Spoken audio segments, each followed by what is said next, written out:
Pinag-uusapan po ngayon sa Senado, no? Nag-iimbestigahan na tungkol sa sa flood control ng ating bansa. Ano po?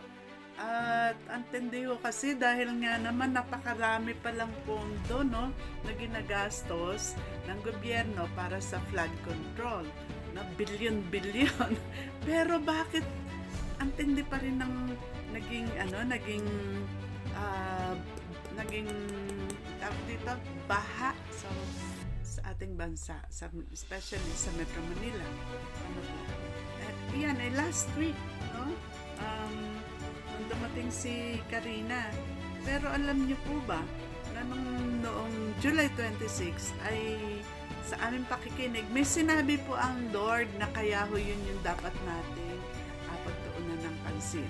Ito po yung sinabi niya, isa-share ko na lamang po sa inyo kung ano yung naging naging listening sa amin pong devotion. Listening sa Lord.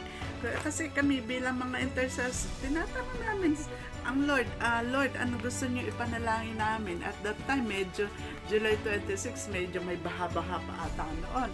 Di ho ba?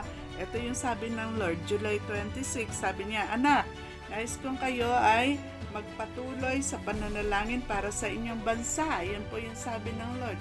Opo, Lord, sabi namin. Sabi ko, anak, nais kong kayo ay patuloy na kumondena sa mga ginagawang katiwalian ng mga umuugit sa inyong pamahalaan.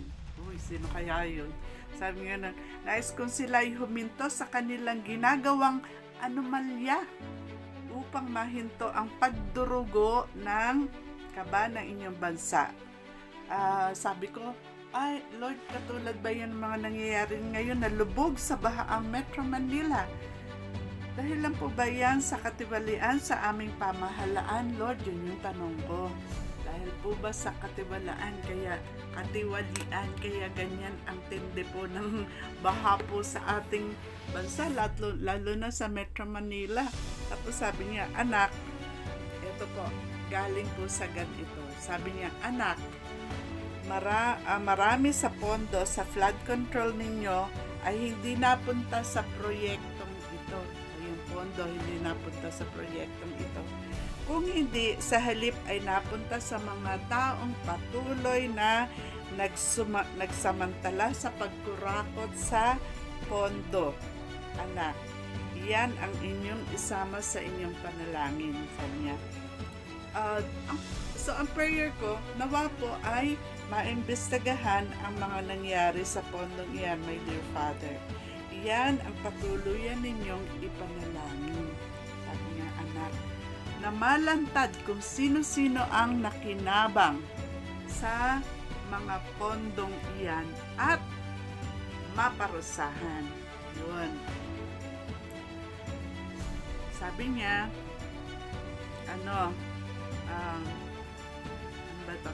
Magpatuloy kayo sa pananalangin para sa inyong bansa. Yun.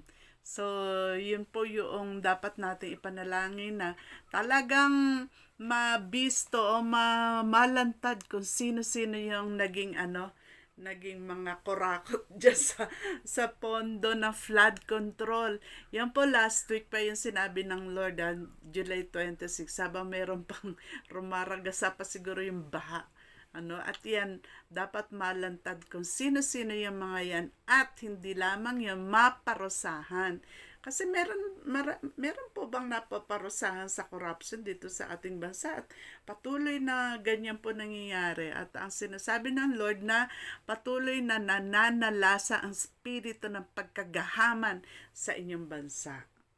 So ngayon pag-pray natin, Lord, patuloy na malantad kung sino-sino tong mga taong ito na nagkurakot ng pondo ng flood control at sila ay maparusahan, Lord, in the name of Jesus and by the power of the Holy Spirit, Lord. Bigyan niyo po ng wisdom ang mga mag-iimbestiga at talaga yung justice makamit sapagkat siyempre ilan ba namatay, no? Ilan ang gaano karaming pera ang na na sayang dahil sa flood na yan. Ano po? Okay, so ito po si Lola Madam nagsasabi sa inyo na kapag ang Diyos ang ating gabay, kay saya ng buhay. Mag-ano na kayo, subscribe, mag-like, mag-comment, mag-share, mag-follow. Na po, kay Lola Madam Villanueva. So ito po ang inyong Lola, nagsasabi sa inyo na kapag ang Diyos ang ating gabay, kay saya ng buhay. God bless everyone. Bye!